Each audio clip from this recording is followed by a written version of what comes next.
Greetings. It is I, the Solo Gamer, and today, after much trial and tribulation, I have successfully gotten the PC version of Crusader No Remorse working again. Even managed to save my save files. And I got the controller kind of working. It's still a work in progress, but I wanted to show you the actual PC version of this so you could also hear that glorious intro theme in all of its splendor. But this was originally a DOS game, so it runs in the DOSBox emulation platform, which means it does have some of the weird DOS eccentricities.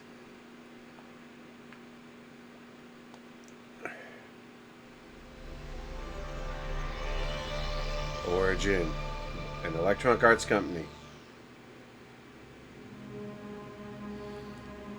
A vested interest production. By Tony Zurovec.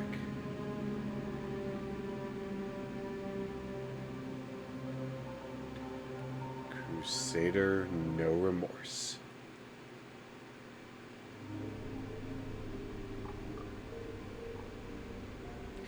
Keep in mind, while it's primitive by today's standards, when this game launched, when this game released, it was the first game to use 680 by 420, I think, or 620 by 480 VGA, SVGA compatibility. It was one of the first games to even feature the option.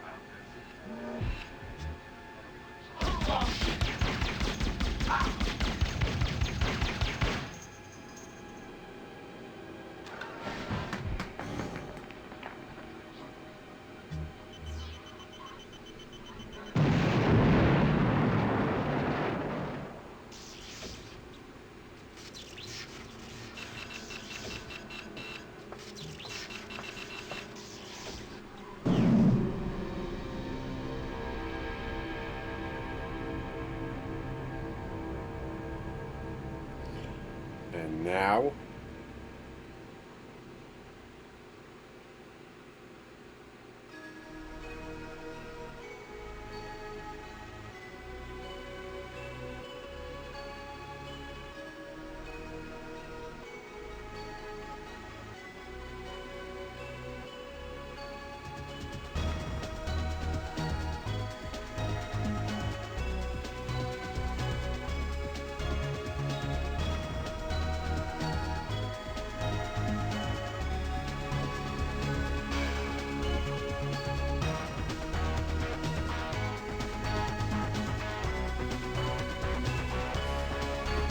that's what I'm talking about, baby. That's how you do an intro theme. For all you can say about this game, and it had its faults, mostly the control scheme was so convoluted that it made the game hard to play with anything but a keyboard or mouse. But it has one of the best soundtracks of its era. Honestly, in my opinion, but I think a lot of people would agree with me if they were familiar with it. Anyway, let's hop in, and you can see the actual PC version of the game in action.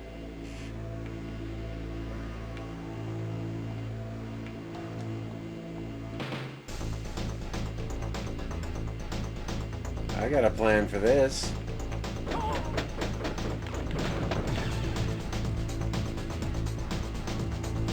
Now, what is notable is that because this was built at a time when most of the games didn't have real controller support, this game honestly had just the bare minimum.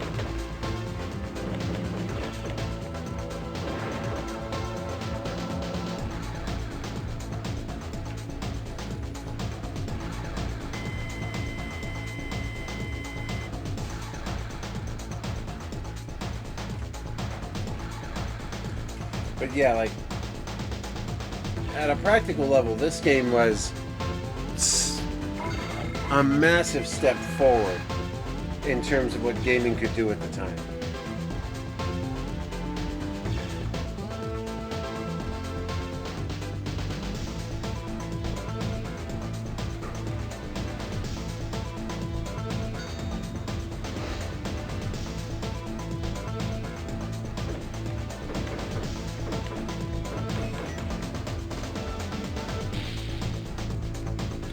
That being said, the controls were sticky and not exactly what I would consider reliable.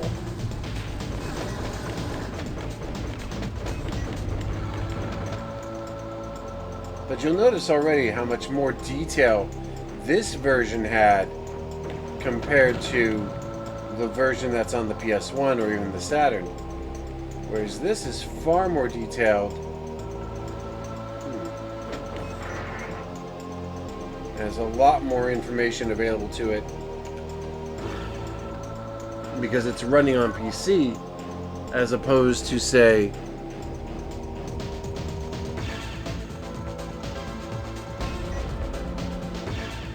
the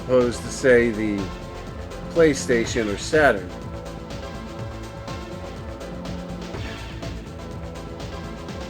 But to control most of the game's more interesting features, you have to bounce back and forth between the controller and the keyboard, which can make it a little bit difficult. If you have the means,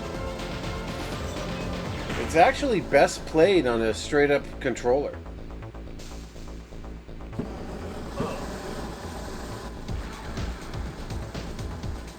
But you have to remap the whole thing to make it work. So if that's not an option, I would actually recommend considering using just straight keyboard and mouse to get the best play out of it.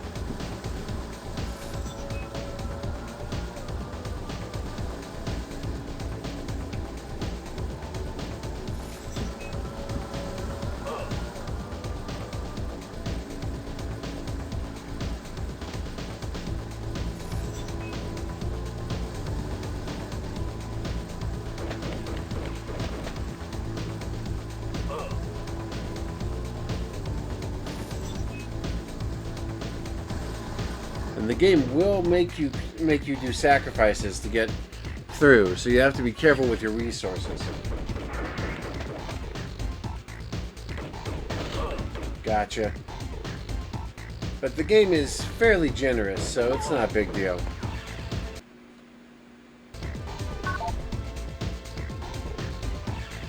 It's also notable that since it runs in DOSBox, there are some glitches and irregularities from time to time.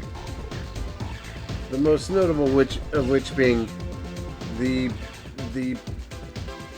pretense towards occasional stuttering or staggering, but it's not all that bad and still runs just fine. Now, depending upon the difficulty you're playing as, nice.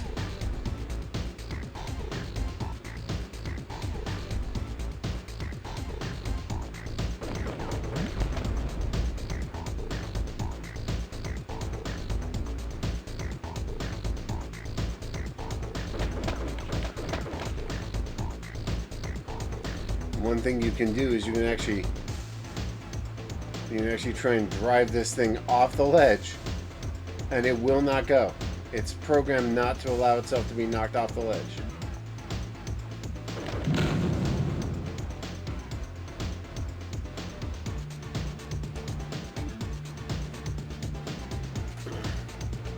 But yeah, as I was mentioning, one of the things that is notable about this is that when you're playing on the lower difficulties, you get a base pistol that comes with unlimited ammo. So it does let you have a fallback weapon, even if it is the weakest weapon in the game. But it is also notable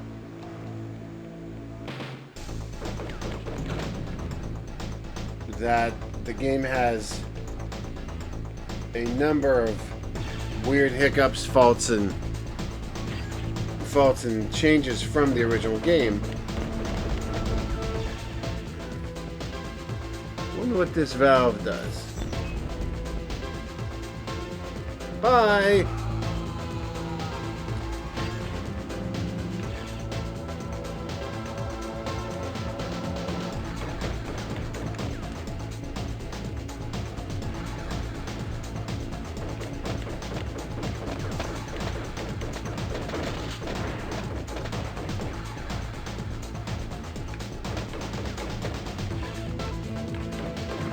But since I blew up those panels, they're now rigged to fall if I step on them. So you can use the environment against your enemies, or What are you doing here? whatever I want from the looks of things, because so far, ain't none of you had the ability to stop me. So if I want something, so if I'm looking to put holes in people, I'm putting holes in people.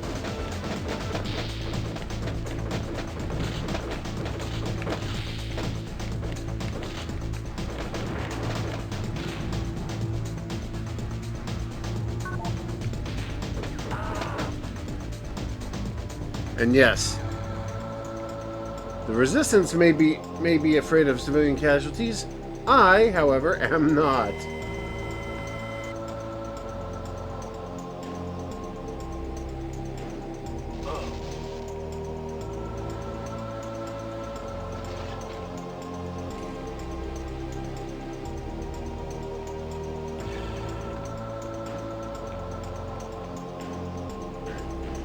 But this is one of those games that, in many ways, was a huge change for the industry.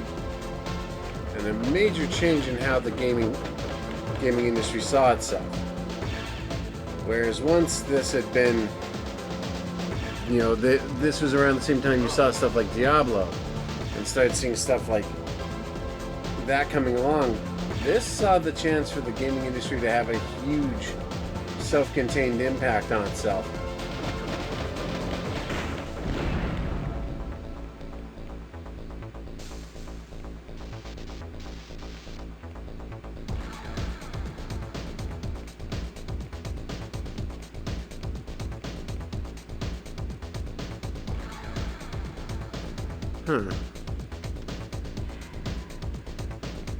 Okay, that sounded like it did something. Yeah, there it goes. Okay.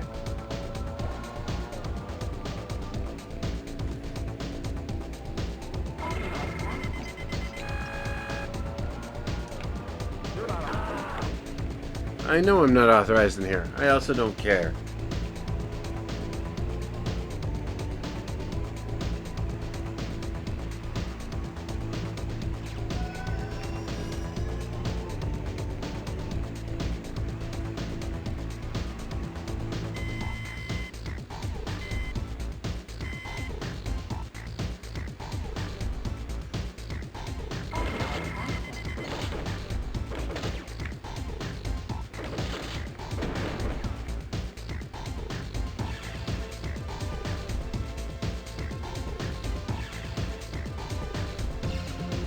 This is the game's big thing is you're constantly searching for supplies, constantly searching for equipment, constantly getting more and more hardware. You get credits, you get weapons, you get equipment, you find whatever you can to make it work. Now, naturally, without upscaling for modern technology,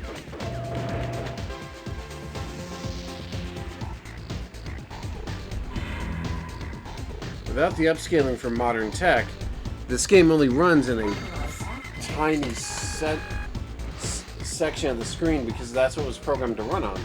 The screen size at the time was not the same. It is somewhat adaptable with GOG, but stretching it past a certain point, it just starts to look ugly.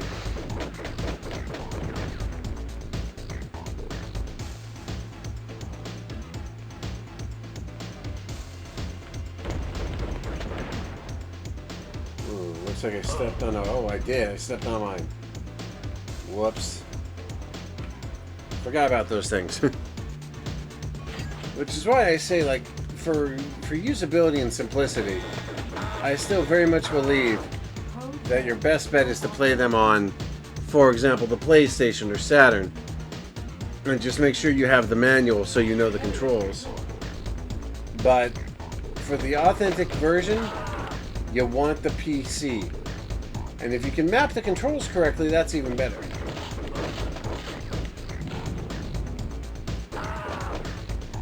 Because if you can map the controls, they'll run just fine.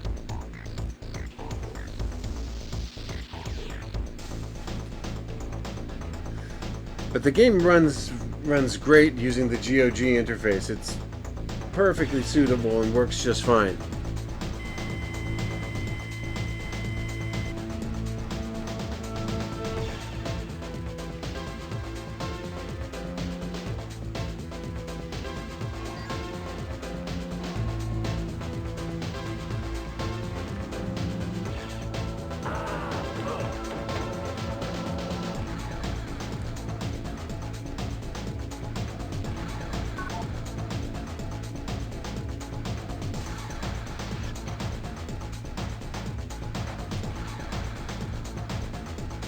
And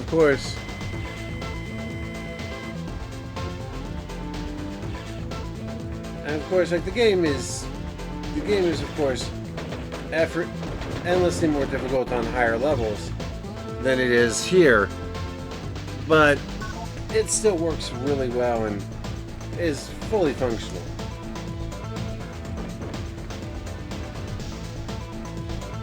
And even with the default controls, they get all the basic shit, like running and everything, fine.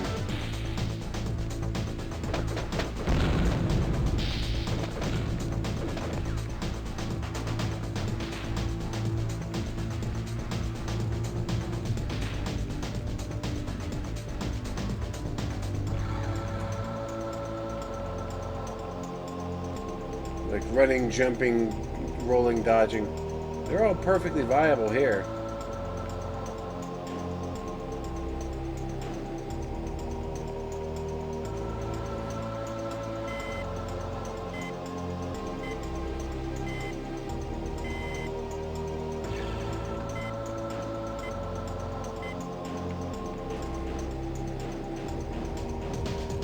Now here's where the game wants you to try something different. What it wants you to do is this.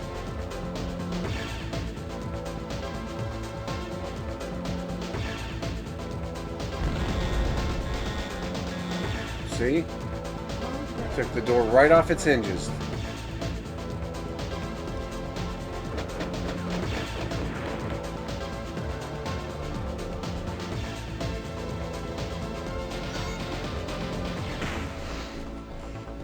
And that's one of the things that made this game great, was every single problem, there were more than one solutions.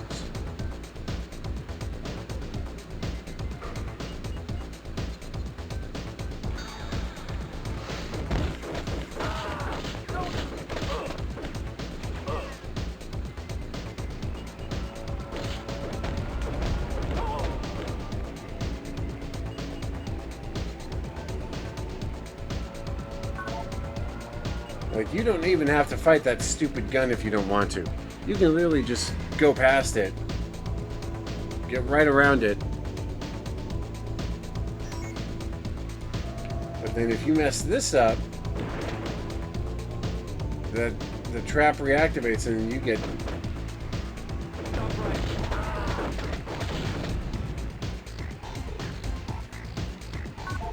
Yes, I'm sure you thought this was going to end well. I'm also sure you were wrong.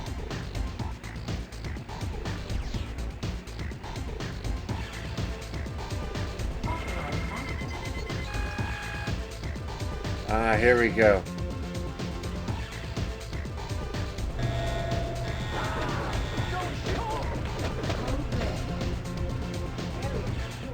Silence your code, Red. I have no interest. Now...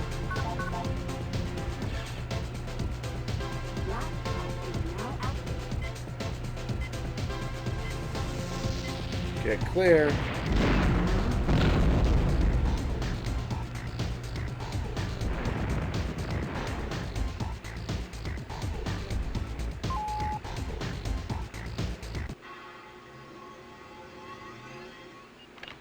Mission accomplished. Nice job, Tin Man. I'm the wizard with your ticket out of here. So, fire up your servos and get to the teleport pad on level 4.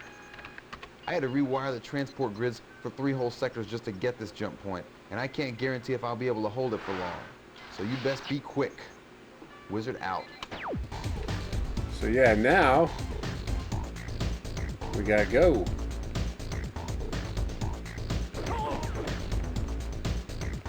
Now, while there is a level later on where there is like a time limit, there isn't actually a time limit here.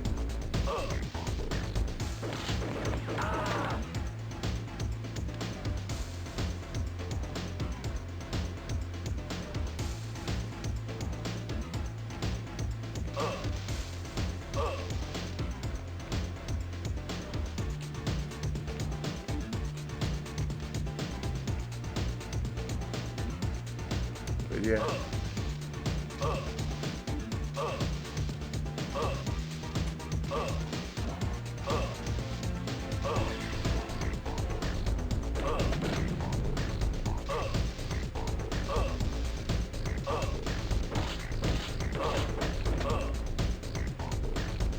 Thankfully, it's not a big issue because you're on your way out of the level anyway, so you can just, oh shit.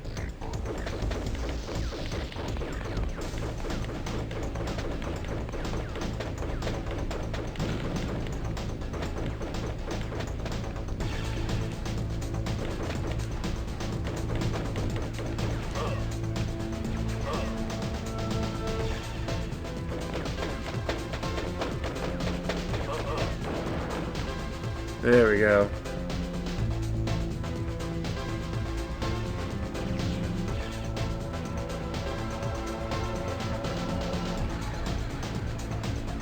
And this is a little maze where you have to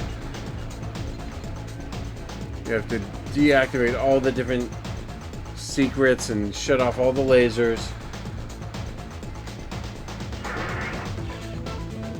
Stop right there.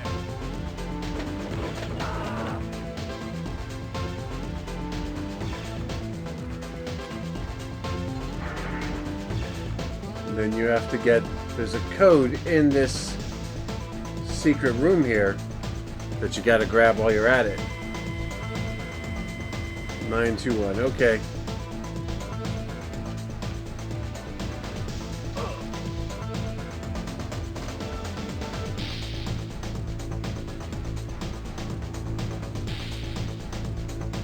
I think we're about out of here.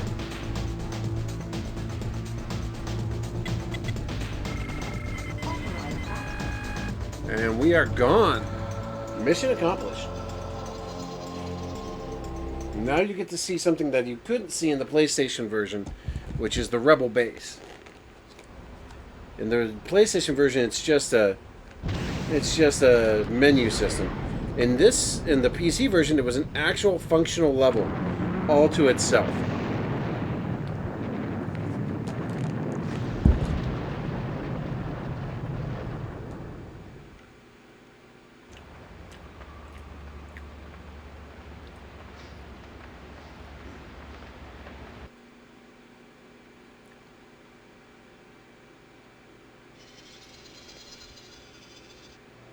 I'm Colonel Ely, and this is my base.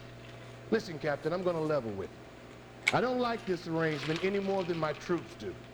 They may not look like much, but they run like frickin' clockwork out in the field. And I won't stand for anything or anyone that compromises my team. Comprende? You'll be quartered down the hall from here. I doubt that it's anything like what you're used to, but the resistance makes do with whatever we can lay our hands on. You'd better settle in quickly. We lost Philadelphia to the WEC last night, and the word is that the next push is going to be in our sector. Fair enough. And this is something you didn't see in the previous videos because it wasn't an option. But in this one, they had full animated scenes. You're in the wrong place if you've come in for a friendly little drink. You won't find one here. I'm Cardova. They call me Yo-Yo. You can't. All you need to know about me is that I don't care if you are in the Special Forces. You bleed, just like all the rest. I should know. I've killed enough of your kind to find out.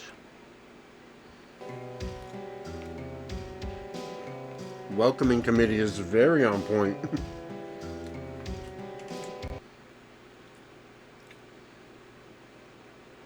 I don't know who you are, but I know what you are. So I'm only gonna say this once. You stay clear of me. I don't want anything to do with consortium scum like you. Yeah. I'm not very popular, apparently.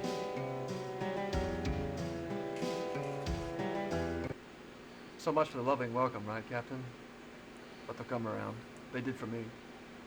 Or at least most of them did. I'm Derek Andrews, private in the Resistance, lately of the WEC's Revenue Assessment Division. For obvious reasons, most of the others call me, well, Taxman. And let me say, it's truly a pleasure meeting a soldier of your caliber here, sir. Welcome aboard. Now, this is one of the things that was vastly different from the previous game, is that you actually had someone who was a weapons dealer in the game, not just a menu. Come. Hello. Weasels to me. Selling weapons is my game. The finest of consortium plunder brought to you at low prices. Hey, I do it for free, but a man's got to pay his people, you know. Also, I got to take care of my little baby. Baby. This stuff isn't exactly easy to come by either, if you know what I mean. So tell me, Captain, what can I do for you today? Huh? You need help. And I mean that in the most strict way. You need freaking help.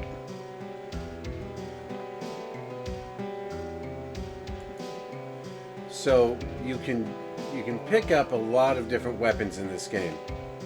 And there's a plethora of them. Like, you start with the basic BA-40, the 41, the SGA.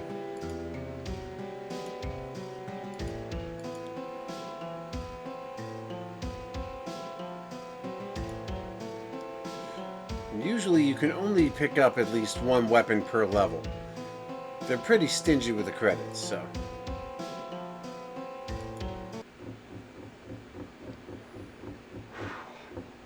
So, have you made up your mind? Is this what you want? Huh? Only the best for you, Captain. Remember, tell all your friends. Come see Weasel, your one-stop weapons shop.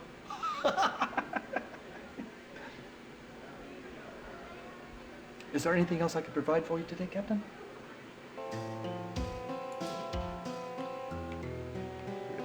So basically, this game actually gives you a little bit of a hub world that you can experiment and get around in. Hey, what you doing here? You can wander around the base, do different things.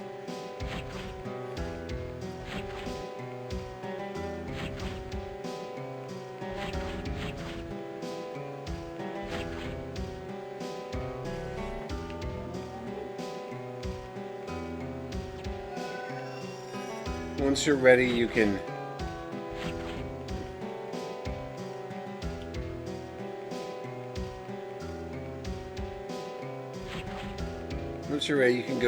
go speak to other characters and see how everybody's doing.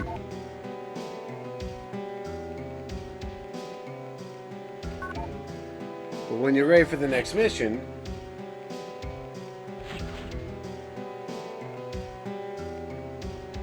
yeah, and the game will redirect you back onto the level when you're wandering. If you get too far from your actual objective, the game will redirect you.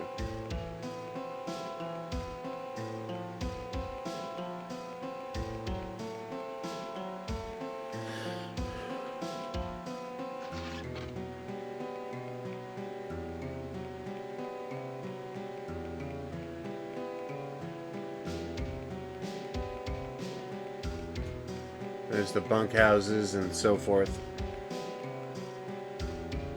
But when you're ready to continue, you go see Eli. Or at...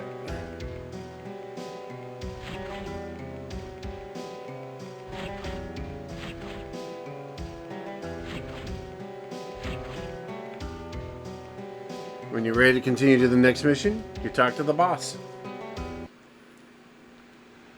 Resistance over in Sector H-37 got hit this morning by a full battalion of WEC troopers and mechs. Word has it all the survivors from this morning's raid are being held for interrogation and experimentation. Andrews is next up for insertion reconnaissance. He knows the drill. The rest of the job falls to you, Captain. Once Andrews confirms your insertion coordinates, you are to locate and free the prisoners from H-37. After you free the prisoners, Corporal Reeves will contact you with your extraction coordinates. Consult your data link if you have any further questions during the mission. We're counting on you, Captain. Good luck. So yeah, we'll save it here. I just wanted to show that it is still possible to run this game using the existing PC variant, which is, honestly, it's still the best version of it, but it is a lot more challenging to run now than it was back in the day. But I still think it's worth playing if you have the chance. Both No Remorse and No Regret are available on GOG, easily acquired, so it's no big issue to get them there. But if you're interested in this series, that's probably the best way to get it, though from what I understand, you can also get it through EA. Strangely, EA's version features no controller support at all. So I don't know if that's just a glitch in the way they translated it, or if they simply are running it with a different interface. But I recommend GOG, so it's better off anyway. Anyway, I'll go ahead and stop it here, and we'll see what happens next time. I might be looking for some more retro stuff to deal with, but I'll catch you later. Bye.